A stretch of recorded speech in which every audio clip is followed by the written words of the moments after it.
வள்ளல் ராமலிங்க அடிகளார் 63 நாயன்மார்களும் 9 தொகையடியார்களும் 12 ஆழ்வார்களும் தமிழகத்தில் தோன்றி இறைவன் திருத்தொண்டு புரிந்த வரலாறுகளை நாம் அறிவோம். ஆனால் இறைவன் திருத்தொண்டுடன் மக்களின் அறிவு பசியையும் உணவு பசியையும் போக்கி மனிதகுலம் சமரச சன்மார்க்கம் என்கிற நன்மார்க்கத்தில் வாழ வேண்டும் என்கிற ஒரே நோக்கத்துடன் வாழ்ந்த ஆன்மீகச் செம்மல் வள்ளல் ராமலிங்க அடிகளார். சன்மார்க்க நெறிக்கு வழிகாட்டிய இந்த அருள்ஞான ஜோதி தில்லையம்பதி என்னும் சிதம்பரத்திற்கு மேற்கே 10 கிலோமீட்டர் தொலைவில் உள்ள மருதூர் என்னும் அழகிய சிற்றூரிலே 5/10/1823 ஆண்டு கருணிகர் குலத்தைச் சார்ந்த ராமையா பிள்ளை என்பவருக்கும் சின்னம்மைக்கும் மகனாகத் தோன்றினார். ராமையா பிள்ளையும் சின்னம்மையும் தில்லையம்பல நடராஜனுக்கு தொண்டு செய்வதில் பெரும் பக்தியுடன் ஈடுபட்டு வந்தாலும் 5 பிள்ளைகளைக் கொண்ட அவர்கள் குடும்பம் வறுமையால்தான் வாடி வந்தது. ராமலிங்கனாருக்கு 2 மூத்த சகோதரர்களும் 2 மூத்த சகோதரிகளும் இருந்தனர். 5வது குழந்தையாக ராமலிங்கர் பிறந்தார். ராமலிங்கர் உலகுக்கெல்லாம் அறிவு பசியையும் உணவு பசியையும் போக்கக்கூடிய அருள்ஞான ஜோதியாக விளங்கப் போவதை அன்று யாருமே அறிந்திருக்கக்கூடிய வாய்ப்பில்லை.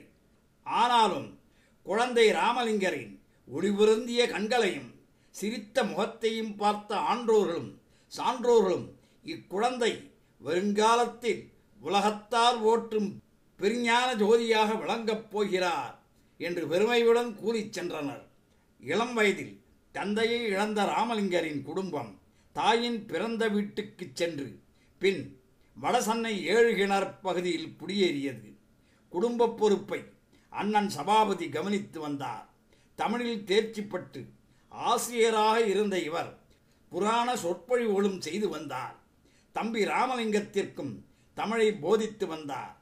பிறவியிலேயே மேதையான தம்பியின் திறமையை அறிந்து கொள்ள முடியாத சபாபதி அவரை தன் ஆசானான காஞ்சி சபாபதி முதலியார் என்பவரிடம் தமிழ் கற்க அனுப்பி வைத்தார். ஆனால் கற்று தெரிந்து கொள்ளக்கூடிய நிலையில் இல்லாத பிறவி மேதை ராமலிங்கர் ஆசிரியர் வீட்டுக்கு செல்லும் வழியில் உள்ள கந்தகோட்டத்தில் அமர்ந்திருக்கும் முருகவேளை நாடி சென்று விட்டார். தினமும் முருகன் சன்னதிக்கு சென்று மனமுருகப் பாடுவார். ஆடு மேய்த்த காளிதாசன் காளி சன்னதியில் கவிமழை பொழிந்தது போல் தமிழ்க்கடவுள் கந்தகோட்டத்து குமரன் சன்னதியில் ராமலிங்கர் கவிமழை பொழிந்ததை அவர் அண்ணனும் ஆசானும் கண்டு வியப்படைந்தனர். வேலை வெட்டி இல்லாமல் எப்பொழுதும் கந்தசாமி கோயிலிலேயே காலத்தை கடத்தும் தன் தம்பியின் மேல் சினமடைந்த அண்ணன் சபாபதி தன் மனைவியிடம் அவருக்கு உணவு படைக்கக்கூடாது என்று சொல்லிவிட்டார். ஆனால் ராமலிங்கத்தின் பண்பையும் அறிவு திறமையையும் அறிந்த அவர் அண்ணி வயிற்று பசியுடன் கொல்லைப்புறமாய் வந்து நிற்கும் அவருக்கு அன்புடன் உணவை படைப்பார். ராமலிங்கர் தனக்கு பயந்து வீட்டு பின்புறமாக வந்து உணவு அருந்துவதை தெரிந்து கொண்ட அவர் அண்ணன் சபாபதி மனம் இளகி தன் வீட்டு மாடியிலேயே அவரை தங்க வைத்து படிப்பதற்கு உரிய நூல்களை கொடுத்து அதை அங்கேயே இருந்து கற்றுக்கொள்ளச் சொன்னார். திருஞான சம்பந்தரைப் போல் ஆசான் இல்லாமலேயே இளம் வயதிலேயே கவிமழை பொழியத் தொடங்கினார் ராமலிங்கர். சென்னை முத்தியாலுப்பேட்டையில் சோமு செட்டியார் என்பவரின் இல்லத்தில் சபாபதியின் ஆன்மீக சொற்பொழிவுகள் அடிக்கடி நடைபெறும். சபாபதிக்கு ஒரு நாள் உடல் நலம் சரியில்லாமல் போகவே ராமலிங்கர் அந்த பொறுப்பை ஏற்றுக்கொண்டார். சிறுவன் ராமலிங்கத்தின் பாடும் சிறப்பை ஏற்கனவே அறிந்திருந்த அவர்கள் உரையாற்றும் திறன் இச்சிறுவனுக்கும் இருக்குமோ என்று ஐயமுற்றனர். ஆனாலும் கடல்மழை திறந்தாற்போல் சமய கருத்துக்களை சொல்நயம் பொருள் நயத்தோடு ராமலிங்கர் விளக்கியதைக் கேட்டு அனைவரும் வியப்பும் அவர் மேல் பெருமதிப்பும் கொண்டனர். தனது தம்பி சிறப்பாக சொற்பொழிவு ஆற்றி ஊரார் பாராட்டுவதை கேள்விப்பட்ட அவர் அண்ணன் சபாபதியும் ராமலிங்கரின் அன்னியும் இத்தகைய சிறப்புமிக்க சிறுவன் தங்கள் வீட்டில் பிறந்ததைப் பற்றி எண்ணி பெருமகிழ்ச்சி அடைந்தனர். அன்றிலிருந்து சபாபதி தன் தம்பி மேல் பெருமதிப்பு வைக்க ஆரம்பித்தார். ராமலிங்கர் தான் இயற்றிய தெய்வமணி மாலை என்னும் நூலில் தான் வணங்கி வழிபட்ட முருகக் கடவுள் இருந்த கந்தசாமி கோயிலை கந்தகோட்டம் என்ற சிறப்பு பெயர் வைத்து அழைத்தார். 300 ஆண்டுகளுக்கு முன் கட்டப்பட்ட பூங்கா நகரில் உள்ள கந்தசாமி கோவில் கந்தகோட்டம் என்று ராமலிங்கரால் சிறப்பு பெயர் சூட்டப்பட்டு பெருமையுடன் இன்று விளங்குகிறது. தர்மமிகு சென்னையில் கந்தகோட்டத்துள் வளர் தவம் ஓங்கு கந்தவேளே தன்முகத் துய்யமணி உன்முகச் சைவமணி சண்முகத் தெய்வமணியே என்று தன் பாடலால் கந்தகோட்டத்து சண்முகத் தெய்வமணியை மனம் உருகப் பாடியுள்ளார் ராமலிங்கர். வட சென்னையில் உள்ள தியாகேசரையும் தனது 12 வயதில் இருந்தே வழிபட்டு வந்தார் ராமலிங்கர்.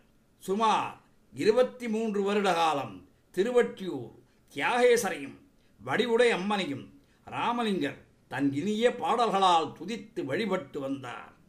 தொழுதூர் வேலாயுத முதலியார் என்னும் சென்னை மாநிலக் கல்லூரி தமிழ் பேராசிரியர் ராமலிங்கர் முறையான கல்வி கற்காமல் இலக்கணம் அறியாமல் பெரும் கவிஞராக விளங்குவது கண்டு வியப்படைந்தார்.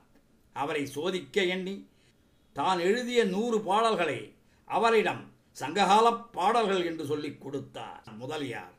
வள்ளல் பெருமான் பாடல்களைக் கண்ட ஒரே பார்வையில் பிழைகள் மலிந்த இப்பாடல்கள் சங்ககால பாடல்கள் அல்ல என்றார். அதை கேட்டு ஆச்சரியமடைந்த முதலியார் ராமலிங்கர் காலடியில் விழுந்து தான் செய்த தவறுக்கு மன்னிப்பும் கேட்டு அன்று முதல் அவர் தலைமைச் சீடராக மாறினார். அவரே ராமலிங்கரின் திருவருட்பா பாடல்களை 5 திருமுறைகளாக வகுத்து வெளியிட்டார். ராமலிங்கரின் உறவினர்கள் அவருக்கு தனக்கோட்டி என்ற பெண்ணை வலுக்கட்டாயமாக திருமணம் செய்து வைத்தனர். ஆனால் ராமலிங்கருக்கு இல்லற வாழ்வில் நாட்டமில்லை. அதை உணர்ந்த அவர் மனைவியும் வாசுகி சாரதா தேவியைப் போல் தன் கணவருக்கு பணிவிடை செய்வதிலேயே மகிழ்ச்சியடைந்து வாழ்ந்து வந்தார். பக்தியிலும் சீர்திருத்தம் செய்து சாதி சமய தீண்டாமைக்கு எதிராக குரல் கொடுத்தார் ராமலிங்கர். சித்து செய்வதிலும் அற்புத சக்தி படைத்த அவர் சித்தி அடைவதிலேயே அதிக நாட்டம் கொண்டிருந்தார். இளமையில் பசியின் துன்பத்தால் பல நாட்கள் வாடிய அவர் எந்த தனி மனிதனையும் பசியால் வாடவிடக்கூடாது என்ற எண்ணத்தில் தான் நிறுவிய சத்தியஞான சபையில் அறக்கூழ் சாலை ஒன்றை அமைத்தார். பல்லாயிரக்கணக்கானவர்களுக்கு பசியை போக்கி அறுசுவை உணவை படைத்து வரும் அந்த அறக்கூழ் சாலையின் அடுப்பு இன்று வரை அணையாமல் எரிந்து கொண்டிருக்கிறது. ராமலிங்கரின் திருவருட்பாவை எதிர்த்து வழக்குகள் தொடரப்பட்டு அவரை நீதிமன்றத்தின் முன் சிலர் நிறுத்தினார்கள். ஆனால் வழக்கை தள்ளுபடி செய்த நீதிபதி அவரை எதிர்த்தவர்களை அவரிடமே மன்னிப்பு கேட்க வைத்தார். மக்கள் ஆன்மீக நெறிக்கு சன்மார்க்க சங்கத்தையும் ஏழைகளின் பசிப்பிணியை போக்க அறக்கூழ் சாலையையும் தோற்றுவித்த ராமலிங்கரை இந்த வையகத்தினரும் வானுலகத்தினரும் என்றென்றும் வாழ்த்தி வணங்குவர் என்பது மறுக்க முடியாத உண்மை. தைத்திங்கள் 19ஆம் நாள் வெள்ளிக்கிழமை 30/1/1874ஆம் ஆண்டு அன்று அடிகளார் தன் அறைக்குள் சென்று திருக்காப்பிட்டு கொண்டார். அப்போதைய நேரம் சரியாக இரவு 12 மணி. அன்று சத்தியஞான ஜோதியாக மறைந்த அவரை தற்போது வடலூர் சத்தியஞான சபையில் தைப்பூச ஜோதி நன்னாளில் மனித குலமே ஒளிவடிவில் ராமலிங்கரைக் கண்டு வழிபட்டு நற்கதி அடைகிறார்கள். 1871 ஞானசபை கட்டிடம் தாமரை போன்ற ஏண்கோண வடிவில் தெற்கு நோக்கி அமைக்கப்பட்டது. அதன் அமைப்பை அடிகளாரே வரைந்து கொடுத்தார். சபையின் மேற்கூரையில் செம்புத்தகடு வேயப்பட்டது. உச்சியில் தங்கமுலாம் பூசிய ஸ்தூபி உள்ளது. 7 திரைகளை விளக்கினால் சோதி தரிசனத்தைக் கண்டு நாம் உள்ளொளி பெற்று வாழ்வில் நன்மைகள் வரலாம். 25/1/1872ஆம் ஆண்டு தைப்பூசத் திருநாளில் முதல் சோதி தரிசனம் நடைபெற்றது. சாதி சமய சண்டைகள் நீங்கினால் சோதியை காணலாம்.